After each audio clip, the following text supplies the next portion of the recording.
and welcome to Weather Geeks. I'm Dr. Marshall Shepard from the University of Georgia, and today, as we are preparing for really the peak of the hurricane season, what better person to have in Weather Geeks today than the director of the National Hurricane Center, Dr. Rick Knabb. Rick, thanks for joining us. Marshall, thanks so much for having me. Yeah. I've been watching the show and really want to give you kudos for everything you've been doing. Well, really you know, impressive. It's a team effort, and certainly all the viewers out there. It's a show for the viewers. Now, look, you've been all over. We're classmates. We did our PhDs at FSU, but you were at FSU, Hawaii, the Hurricane Center, back to Hawaii, Weather Channel, NHC. Tell us a little bit about who you are and your background before we really get into the hurricane season. I'm a husband that moves his family around way too much, so the fact that I've stayed in one place for the last 4 years has been welcomed for my wife and my son, who's now heading into a junior high school. Right. But I've always been interested in hurricanes from the time I was growing up in South Florida, watching Neil Frank, the director at the time during Hurricane David, brief on the potential impacts in South Florida. And I really did tell my parents, I want to do his job someday. Right, right. And how did it happen that I actually got to do it? And it's really been an incredible ride. Right. Well, let's talk about that, because you are you are the nation's hurricane forecaster, lead forecaster, along with your team, and we're entering the peak of the hurricane season. What really is your job as the director of the Hurricane Center? Well, primarily it is a managerial administrative job where I make sure that the forecasters and other staff members, we have such a talented group of folks at the Hurricane Center, make sure they have the resources and the support they need to do their job. Right. And of course, I do a lot of external engagement with partners in the media, emergency management, elsewhere, and I really enjoy that part of it as well. So it is a multifaceted job. No 2 days are alike, and there is no quiet part of the year. I'm busy all year. And is there any special, now even as we're taping this, I think we have Hurricane Earl approaching the Yucatan Peninsula and parts of Belize tonight, but you have it covered, but that's not really affecting the U.S. So tell us about how that works out, that you're here doing Weather Geeks at that time. Right. Well, the National Hurricane Center has official international forecasting responsibility for the Gulf, Caribbean, Atlantic, Eastern Pacific, and we collaborate with the meteorological services in almost a couple dozen other countries, forecaster to forecaster in real time, and we're providing the big picture, the guidance, and those countries issue their own warnings, their own emergency management decision support, and they reach out through the media to their public. Right. And so for a solely international threat, there is less for us to do at the Hurricane Center and in the Weather Service. For domestic hurricane and tropical storm threats, there's a lot more coordination, a lot more products, a lot more emergency management decision support, a lot more media engagement. So it's a different beast when it is a U.S. threat, and often when it's a U.S. threat, it's also an international threat, for example, coming up from the Caribbean. You know, I want to talk about Earl because this is an interesting case, because there was no watch or warning issued, and I want to talk about this notion of, do you believe we need the ability, or are we coming with the ability to issue watches and warnings before we actually have the first advisory? And I know that was some discussion here with this particular storm.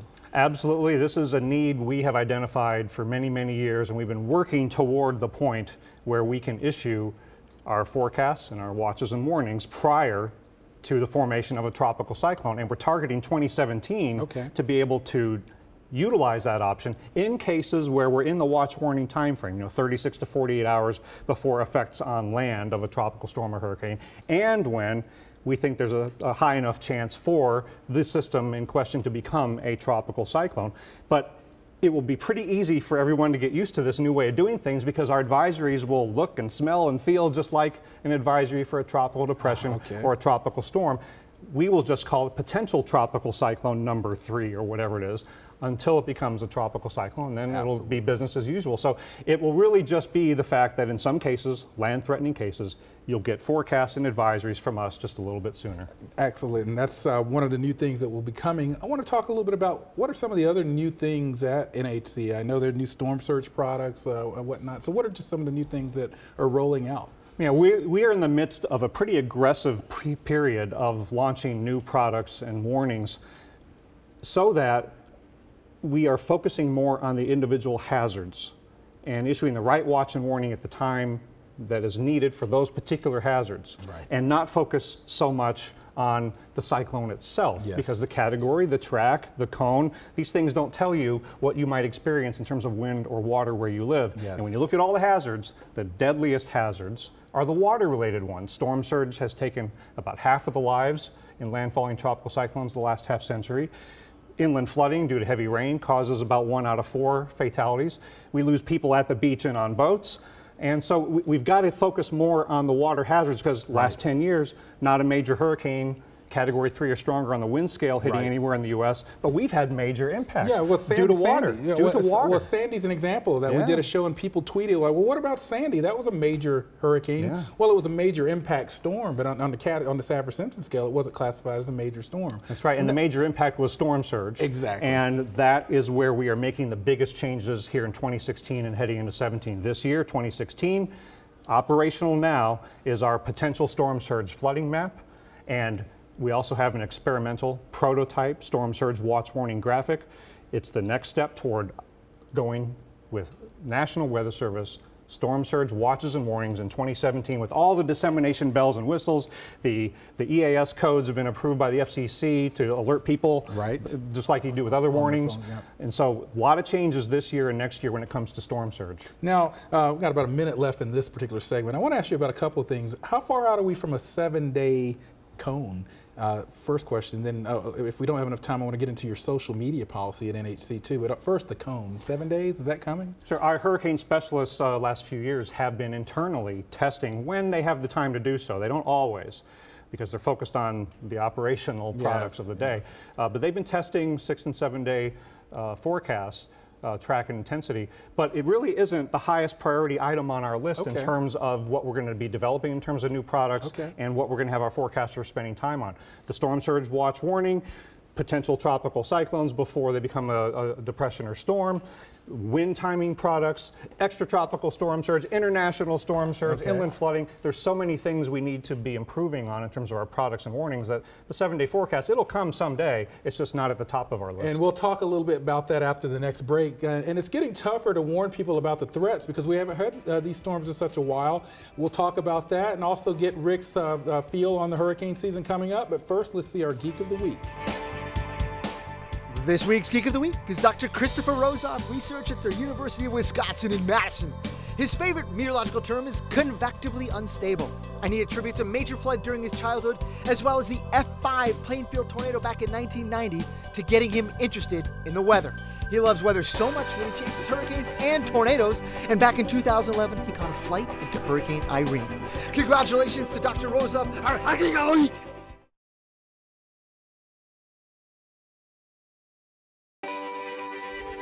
And we're back with Dr. Rick Knabb, who's the director of the National Hurricane Center. And we are in the midst of the sort of ramp-up period, sort of August into September. And we haven't had a major hurricane make landfall in the U.S. since Hurricane Wilma 10 years ago. But in that decade, we've had some really major impacts. When you think of what happened with Ike and Irene, Debbie, Isaac, Sandy, Arthur, we've had a lot of impacts, and a lot of them very major, mostly because of water. It doesn't take a major hurricane. It doesn't even take a hurricane. Some tropical storms have been pretty devastating, mainly due to water. And I don't want folks to think that the hurricanes have just gone away.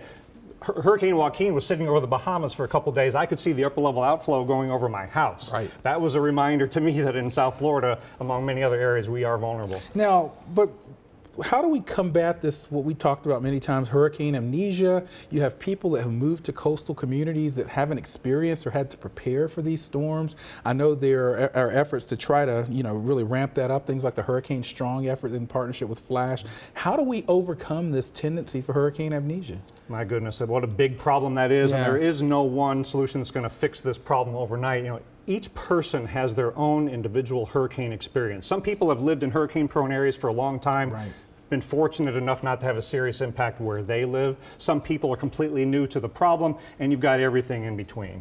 And no matter who you are, no matter whether you live at the coast or you live some distance inland, most of us in the U.S. have a hurricane problem. And it's all about thinking about it on a personal and emotional level. If you think about what it would be like to have strong winds, flooding, or both impact where you live, have you done everything you need to do to make sure your family's going to be safe and you can recover financially in the aftermath, and that your home is going to withstand the forces of the storm as best they can? If you think about what it would be like if that really happened where you live and you hadn't prepared in advance, and you don't have the supplies you need in the aftermath and nobody can come help you, you haven't gotten enough insurance to recover from the damage, I'm not willing to put my family through that. And if you think about it on a personal level, it's worth taking the extra steps so that you, your family, your home, your business are going to get through the storm and come back quickly in the aftermath. Now, I want to, recently the Storm Prediction Center has been tinkering around with its scales and its colors for warning people. As the Hurricane Center, kind of shifting gears a bit, is it kind of tinkering around with social sciences and messaging, communications, and psychology to improve warnings and get people to respond differently? Well, we're definitely not just thinking about forecasts and warnings and aircraft data and meteorology. We're thinking about communications on so many levels, not just in real time, where we have incorporated the input of social scientists in the development of our new products like the storm surge flooding map. And we've also incorporated a lot of communications and other experts in our outreach and education, because really all these new products and warnings in real time are not going to realize their full potential if we haven't convinced people, like you were saying earlier, to prepare in advance so they know what they're going to do to survive the storm and recover in the aftermath. And that's why this Hurricane Strong program with the Federal Alliance for Safe Homes, FLASH, I know you had Leslie on a while ago. Yes, it was a great show. That program is designed to try to move the needle on getting people to prepare in advance so that all these forecast warnings, evacuation instructions from emergency managers, they all realize their full potential.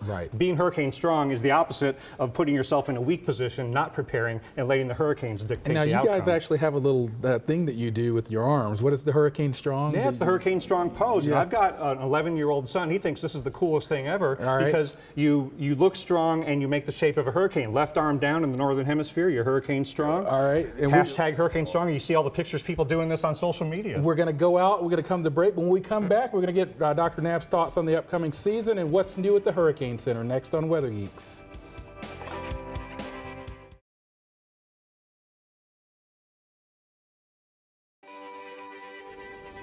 I can't let Dr. Rick Knabb, the director of the Hurricane Center, get out of Weather Geeks without getting his feel for what's happening in this upcoming season. I know it's projected to be an average to perhaps even above average season. You're still thinking that, or? Yes, generally speaking, that's the most likely scenario. But what does that really mean? All that means is that we're going to have a hurricane season kind of comparable to many other past hurricane seasons, not way above average, not way below average. But that has to do with the overall activity throughout the Gulf, Caribbean, Atlantic. That's a big place. What nobody knows is where the hurricanes and tropical storms that do form are going to go. And I keep telling everybody every year, there's a big difference between how busy it might be overall and how bad it might be where you live. It only takes one hashtag on social media. Yes, let's tweet that out there, please. So that's important. I harp on that a lot too. And just go back to 1992, 1983.